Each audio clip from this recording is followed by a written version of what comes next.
Hi, good evening, and this is Dhiren Kumar, and just you are watching our YouTube channel English by DS।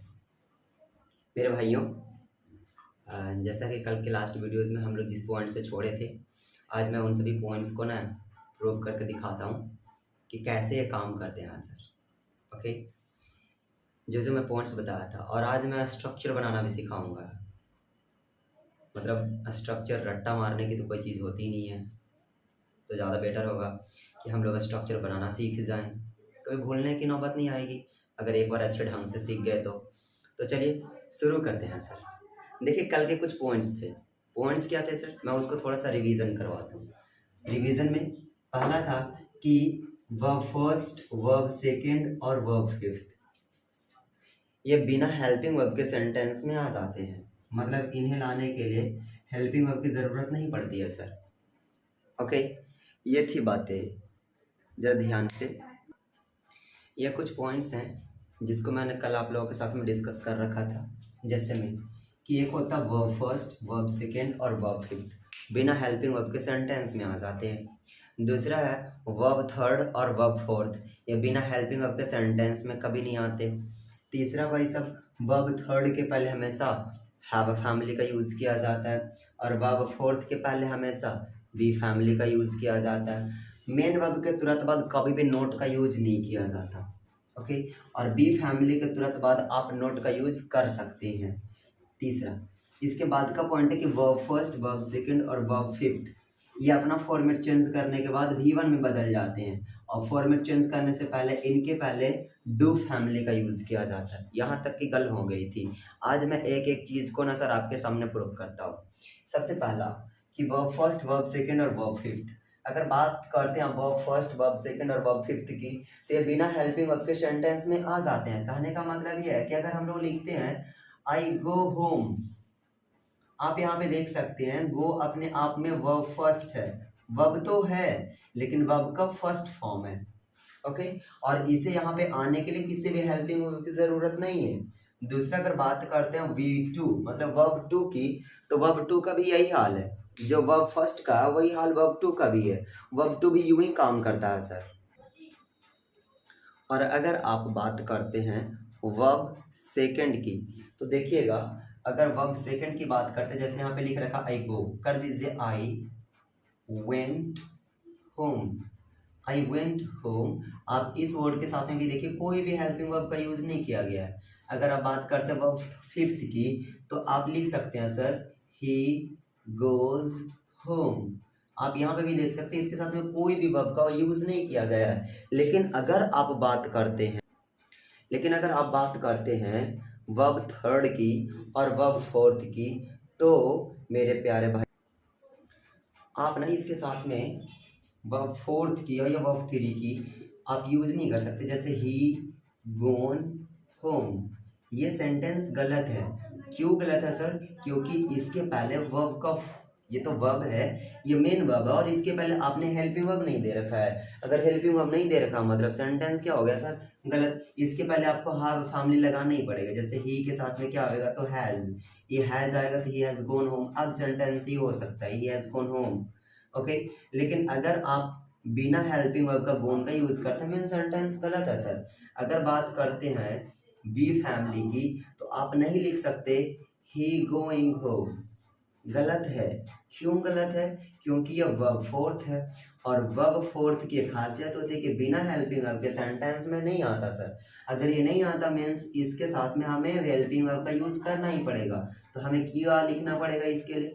He is going home. यह sentence अपने आप में सही है sir. Okay guys, अब आगे की तरफ बढ़ते हैं, मूव करते हैं अगले नेक्स्ट स्टेप्स की तरफ। इंग्लिश की खासियत है कि इंग्लिश जब भी चलती है बिल्कुल सीधे वे में चलती है सर, कभी आगे पीछे नहीं होती। जैसे कि अगर आप देखते होंगे कि अगर आप इंग्लिश लिखने की तरीका को देखे होंगे, तो हमेशा सबसे पहले सेंटेंस का सब्जेक्ट होता है। सेंटेंस के सब्जेक्ट के बाद में देखे होंगे तो एक मेन वर्ब होता है, और मेन वर्ब के तुरंत बाद में देखे होंगे तो एक ऑब्जेक्ट होता है। देखिए, मैं आपको ना एक बेहद ही आसान सा तरीका बताने वाला हूँ स्ट्रक्चर बनाने का। गौर से सुनिएगा भाई, आप किसी भी सेंटेंस का स्ट्रक्चर बना रहे हो, बस आप उसके नाम से बना सकते हैं, लेकिन थोड़ा सा सब्र करिएगा। क्योंकि मैं तुरंत बाद नहीं आने वाला मैं स्ट्रक्चर पे। मैं आपको ना ये बता रहा हूँ कि देखिए यहाँ पे जो सब्जेक्ट होता है और ये जो ऑब्जेक्ट होता है, ये मेन वर्ब का सब्जेक्ट होता है और ये मेन वर्ब का ऑब्जेक्ट होता है। कहने का मतलब ये जो भी चेंजेस कर सकते हैं आप इस सेंटेंस में, वो मेन वर्ब में चेंजेस करते जाइए, टेंस बदलता जाएगा सर। जितना चेंजेस आप मेन वर्ब में करेंगे उतना ही सेंटेंसेस अपने आप बदलता जाएगा। हमें एक्स्ट्रा बदलने की ज़रूरत ही नहीं है। कहने का मतलब ये है कि अगर आप मेन वर्ब को बदलते हैं तो सेंटेंस का फॉर्मेशन, सेंटेंस का टेंस अपने आप बदल जाएंगे। जैसे देखिए अगर हम यहाँ पे लिखते हैं आई गो, मैं लिखा आई गो मतलब मैं जाता हूँ, ये सेंटेंस B1 को क्या बोलते थे? प्रेजेंट। तो present means present tense. Okay guys, अगर आप इसी को बोले कि आई हैव गॉन, तो देखिए आपने सिर्फ क्या किया, वर्ब के फॉर्मेट में चेंज किया है और वर्ब के फॉर्मेट में हेल्पिंग वर्ब लगा दिया। ये सेंटेंस क्या बन गया? ये परफेक्ट और ये present means present perfect.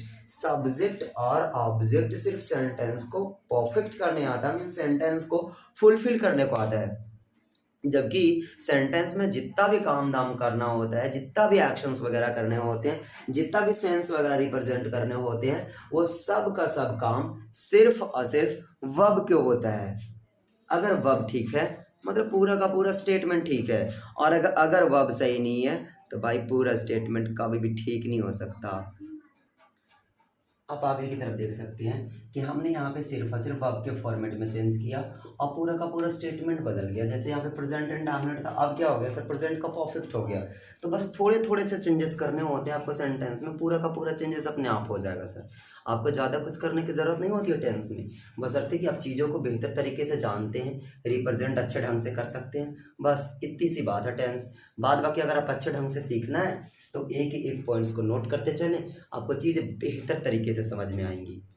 Okay guys, तो चलिए आगे की तरफ बढ़ते हैं। जैसे कि यहाँ पे देख पा रहे होंगे कि ये प्रेजेंट का इंडेफिनिट है, ये प्रेजेंट का परफेक्ट है। अगर इसी से स्टेटमेंट में आप ऐसे कर देते तो पास्ट का इंडेफिनिट हो गया sir, past means past indefinite. अगर आप इसी को बोल देते आई हैड गॉन, तो आप यहाँ पे देख सकते हैं गॉन B3 है मीन्स ये परफेक्ट है और ये B2 है मीन्स पास्ट है, पास्ट परफेक्ट, दैट्स इट। कितना आसान है, कितना इजी है। आप देख पा रहे होंगे कि यहाँ पे अगर ये वर्ब थर्ड है तो वर्ब थर्ड के पहले मैंने बी फैमिली का यूज नहीं किया है, जबकि यहाँ पे had family sorry have family आया हुआ है। आप यहाँ पे देख रखे होंगे कि ये B2 है और B2 को लाने के लिए सेंटेंस में किसी भी हेल्पिंग वर्ब की ज़रूरत नहीं पड़ी है। तो इन सभी बातों से क्या स्पष्ट होता है भाई, जितने भी तरीके बता रखे हमने आपको, आप उन सभी चीज़ों को अच्छे से कॉन्सेप्ट वाइज क्लियर कर लें। बहुत अच्छा होगा कि अगर आप एक बार क्लियर कर लेते हैं तो आपको ना सर इन सभी चीज़ों के झमेले में बार बार पढ़ने की ज़रूरत नहीं होगी। तो चलिए अब हम लोग मूव करते हैं आगे की तरफ। जैसे देखिए हम आपको कल क्या बताया था कि प्रेजेंट के 4 फॉर्म होते हैं, प्रेजेंट के 4 फॉर्म होते हैं। पहला तो होता है इंडेफिनिट, दूसरा होता कॉन्टिन्यूअस, तीसरा होता परफेक्ट और चौथा होता परफेक्ट कॉन्टिन्यूअस। तो गाइज अगर बात करते हैं प्रेजेंट की, ओके प्रेजेंट, तो प्रेजेंट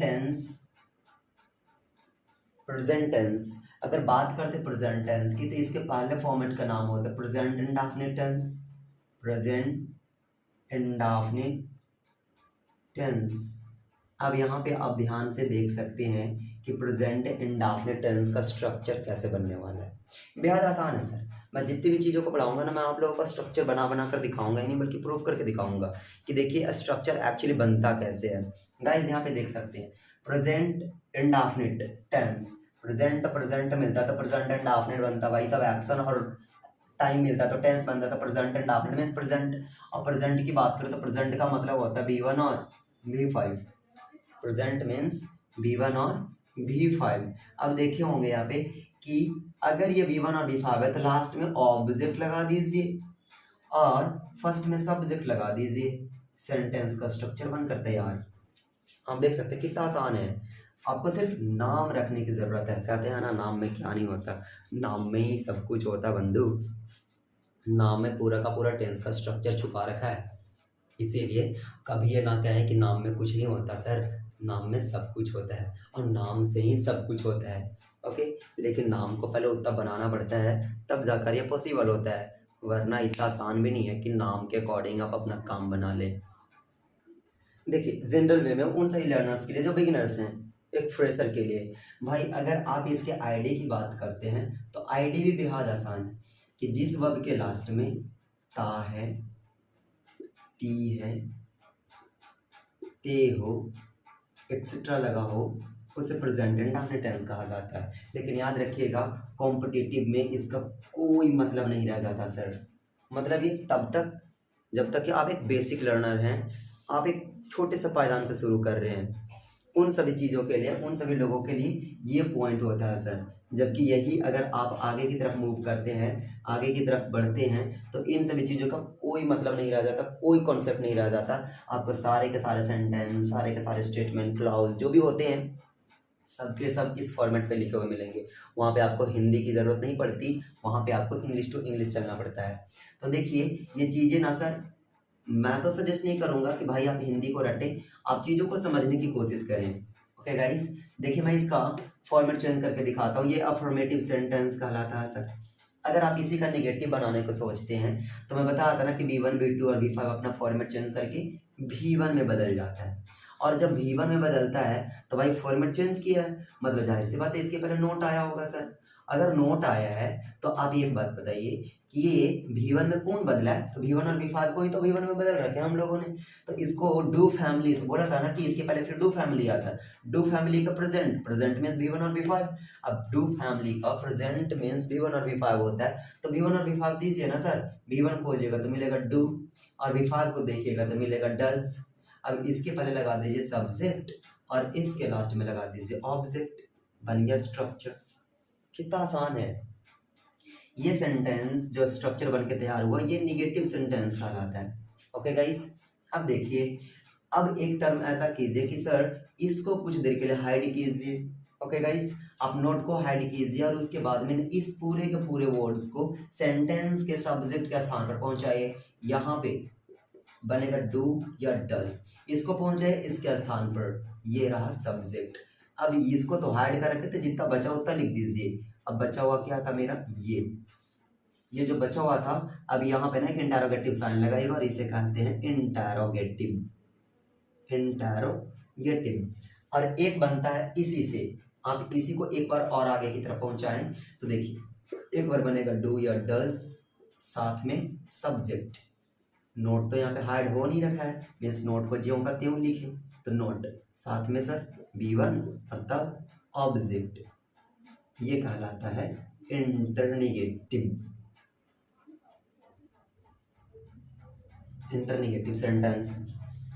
अब आप चाहें तो इसे दो और भी बना सकते हैं, WH क्वेश्चन अफर्मेटिव और WH क्वेश्चन नेगेटिव। काफ़ी आसान होता है, आप इसके पहले WH को क्वेश्चन वर्ड लगा दीजिए, आपका स्टेटमेंट, आपका स्ट्रक्चर बन जाएगा सर। देखिए एक स्टेटमेंट्स को आप किसी एक सेंटेंस को उठाइए और आराम से बनाना सीखिए। देखिए मैं उन लोगों के लिए पहले बात कर रहा हूँ जो फ्रेशर है। ओके गाइस, चाहे कितना भी बड़ा सेंटेंस क्यों ना हो, सेंटेंस चाहे कितना भी बड़ा क्यों ना हो, हमें उसे देखकर डरना नहीं होता है। देखिए आराम आराम से सेंटेंस को बनाना सोचिए। सबसे पहले सेंटेंस के सब्जेक्ट को पहचान लीजिए सर। ओके, अगर आप सेंटेंस के सब्जेक्ट को पहचान लेते हैं तो बेहद आसान हो जाएगा आपके लिए सारी की सारी चीज़ें। जैसे देखिए आपके सामने मैं एक छोटा सा सेंटेंस लिखता हूँ, राम अपने भाई के साथ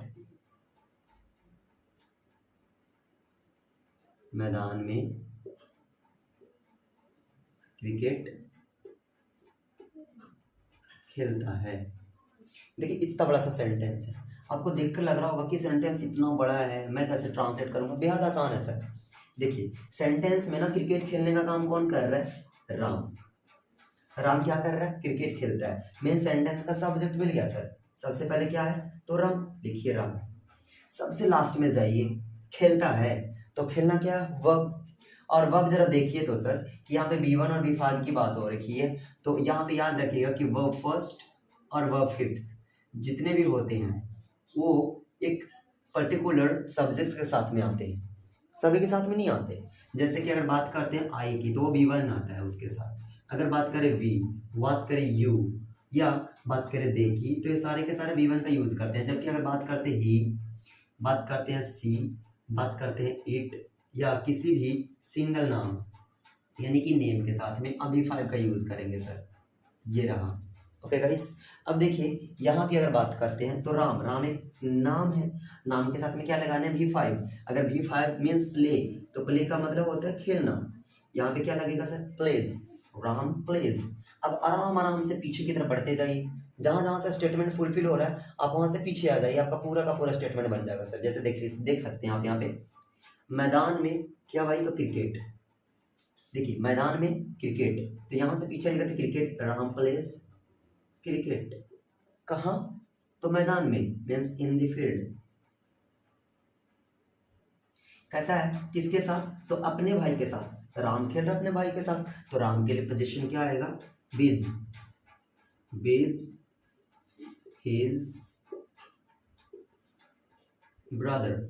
आप देख सकते हैं अपने भाई के साथ, साथ मीन्स विद, भाई मीन्स ब्रदर, उसके पहले अपना लगा रखा है, तो यहाँ पे ना सर अपने के लिए क्या लगाया, इसके लिए आया पोजीशन हिज, तो हिज ब्रदर। अब आराम से देख सकते हैं हमने सेंटेंस को बनाया कैसे, सबसे पहले सेंटेंस का सब्जेक्ट लिखा, उसके बाद में वर्ब, तो वर्ब भी लिख दिया, उसके बाद में क्रिकेट, तो क्रिकेट भी लिख दिया, उसके बाद में मैदान में, तो इन द फील्ड भी लिखा, उसके बाद में कहता अपने भाई के साथ, तो विद हिज ब्रदर। सेंटेंस बन के तैयार हो गया सर। कितना ईजी सा वे है, आप अगर इस वे को फॉलो करते हैं ट्रांसलेशन बनाने में, भाई साहब ट्रांसलेशन बनाने के ना बहुत सारे मेथड होते हैं, लेकिन अगर आप इस मेथड को सीख जाते हैं ना, तो आपको किसी भी प्रकार के ट्रांसलेशन बनाने में कभी कोई प्रॉब्लम नहीं होने वाला है। और कितना सा बड़ा भी सेंटेंस रहे ना, आप उसको ईजिली अंडरस्टैंड कर सकते हैं, उसके लिए कभी कोई प्रॉब्लम नहीं होने वाला है। तो देखिए यहाँ पे कुछ बातें हैं जो आप लोगों को साथ में मैं शेयर किया। आप इस सेंटेंस को इन सभी स्ट्रक्चर्स के आधार पे भी बना सकते हैं। जैसे देखिए अगर आप इसका निगेटिव बनाने को सोचते हैं तो यू लिखिए सर, राम, राम के साथ में V5 लगा रखे हैं हम, अगर V5 लगा रखे हैं तो इसको V5 दीजिए सर, तो V5 दिया, डज। अब इसको क्या करेंगे, फॉर्मेट चेंज, तो not play, Ram does not play what, तो cricket, Ram does not play cricket. कहाँ, तो in the field, in the field, किसके साथ, तो with his brother, with his brother. Okay guys, यहाँ पे ये बात समझ में आया होगा। अगला अगर आप ही चाहें तो इसे इंटरोगेटिव भी बना सकते हैं। इंटरोगेटिव करने का मतलब सेंटेंस में ना सिर्फ हेल्पिंग वर्ब को आगे कर दीजिए। हमने कहा डज राम प्ले, अब यहाँ पे अगर प्लेज कर देते हैं आप तो ये सेंटेंस गलत हो जाएगा सर। ये सेंटेंस सही है, does Ram play, of course सही है। अगर आप इसी को कहते हैं सर नहीं हमें इंटरनेगेटिव बनानी है, तो लिखिए डज राम नॉट प्ले या प्लेज, तो अब बता सकते हैं यहाँ पे कि क्या सही होने वाला है। तो डज तो पहले ही आ गया, मतलब जाहिर सी बात है यहाँ पे प्ले आएगा, यहाँ पे भी प्लेज नहीं आएगा।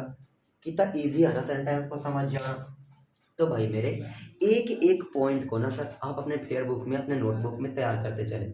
एक दिन जब पढ़कर निकलिएगा ना ऐसा पूरा का पूरा टेंस, और उस दिन आप जब रिवीजन करते चलेंगे तो आपको खुद में एहसास हो जाएगा कि जो हम लोगों को पढ़ाया जा रहा है ना कोई ऐसा नहीं। और देखिए मैं यहाँ पे सिर्फ आपको स्ट्रक्चर नहीं करवाने वाला, यहाँ पे आपको बहुत सारे एप्लीकेशंस भी करवाऊंगा कि क्यों यूज़ करते हैं, कब यूज़ करते हैं प्रेजेंट एंड डेफिनेट टेंस का, सेंटेंस में आता है तो किस तरीके से आता है। अगर हम लोग इसमें से एरर निकालने की बात करें तो एरर को किस तरीके से फाइंड आउट करेंगे। ओके, इम्प्रूव करने की बातें आई, किस सेंटेंस के साथ में कैसे यूज़ किया जाता है। कभी कभी सेंटेंसेस ऐसे होते हैं जो प्रेजेंट एंड डेफिनेट टेंस को रिलेट कर रहे होते हैं, रिप्रेजेंट कर रहे होते हैं, जबकि बन कहीं और रहे होते हैं। तो वैसे सिचुएशन में ना भाई मेरे बहुत ज़्यादा कन्फ्यूजन होता है। इसलिए मैं आप सभी भाइयों को बस एक ही बात के बारे में बार बार ऑप्रेस कहूँगा कि आप जब भी देखें वीडियो तो एक पेन एक नोटबुक लेकर ही बैठें, और ज़्यादा से ज़्यादा आप फेयर तैयार करते ही चलें, क्योंकि जिस दिन आप पूरा का पूरा वीडियो देख लेंगे ना और उस दिन आप रिवीजन करेंगे तो यकीन मानिए आपके पास में पूरा का पूरा टेंस का एक ढांचा बन चुका होगा, एक पूरा का पूरा नोटबुक तैयार हो चुका होगा, और आप उसकी सहायता से कुछ भी कर सकते हैं सर। तो चलिए बढ़ते हैं इसके आगे की तरफ थोड़ा सा। और ये तो समझ में आया कि सर बनता कैसे है। एक बात याद रखिएगा कि देखिए प्रेजेंट जो है ना, प्रेजेंट इसका मतलब क्या बताया मैं, V1 और V5। भाई ये जो दो वर्ड है ना यहाँ पे वो किसको रिप्रेजेंट कर रहे हैं सर, तो एक्शन और टाइम दोनों को रिप्रेजेंट करते हैं। अब देखिए बात आता है एक्शन की, तो सर ये कैसा एक्शन को रिप्रेजेंट करते हैं। तो बस अगर इंडेफिनिट को समझना ना तो आपके पास में एक छोटा सा रामबाण तरीका है, यूँ कहे एक पेनिशिया है आपके पास, बेहद आसान सा। ये जो एक्शन होगा ना सर, अगर ये वन टाइम एक्शन हुआ, वन टाइम एक्शन हुआ ना सर, तो ये प्रेजेंट इंडेफिनिट टेंस नहीं है। एकदम ऐसे कि अगर प्रेजेंट एंड डेफिनेट टेंस होना है तो इसे वन टाइम नहीं होना पड़ेगा, इस एक्शन को मोर देन वन टाइम होना पड़ेगा, मोर देन वन टाइम। बस ऐसे समझ जाइए, अगर more than one time action है तो वो action present and definite tense का होगा, अदरवाइज वो स्टेटमेंट या वो एक्शन कभी भी प्रेजेंट एंड डेफिनेट टेंस का नहीं होगा। ओके गाइस, फिर से सुनिएगा कि जो एक्शन वन टाइम एक्शन है वो प्रेजेंट एंड डेफिनेट टेंस नहीं हो सकता, लेकिन जो एक्शन मोर देन वन टाइम एक्शन को रिप्रेजेंट करता है, मतलब वो एक्शन अपने आप में प्रेजेंट इंडेफिनिट टेंस है सर। अब देखिए इसमें बहुत सारी बातें आती हैं कि प्रेजेंट इंडेफिनिट टेंस अलग अलग तरीके से रिप्रेजेंट किया जाता है। ओके गाइस, जैसे में कि ये अपने आप में हैबिट को भी रिप्रेजेंट करता है, अपने आप में डेली रूटीन को भी रिप्रेजेंट करता है। ओके, ये सारे के सारे एप्लीकेशंस पे आएंगे। हैबिट को रिप्रेजेंट करता है, डेली रूटीन को रिप्रेजेंट करता है, बहुत सारे फैक्ट होते हैं, फैक्ट जैसे mathematical truth, universal truth, principle, ये सारे के सारे इन सभी चीज़ों को भी ना सर ये सभी को रिप्रेजेंट करता है। तो यहाँ पे आप हेडलाइन बना सकते हैं universal truth, okay, principle, principle या मैथमेटिकल ट्रूथ। देखिए सारे के सारे जो वर्ड है ना यहाँ पे जो दिखने को मिल रहा है, ये सारे के सारे चीज़ों को ना सर हम लोग प्रूफ करके देखेंगे कि हाँ सही बात है या नहीं है। हाँ, आप ऐसे ही देख लीजिए, हैबिट कोई एक दिन का थोड़ी ना होता हैबिट, जाहिर सी बात है सर। अगर किसी चीज़ की हैबिट लग जाती है तो भाई वो एक दिन की थोड़ी ना होती है, अगर वो एक दिन की होगी तो हैबिट क्यों कहलाएगी सर।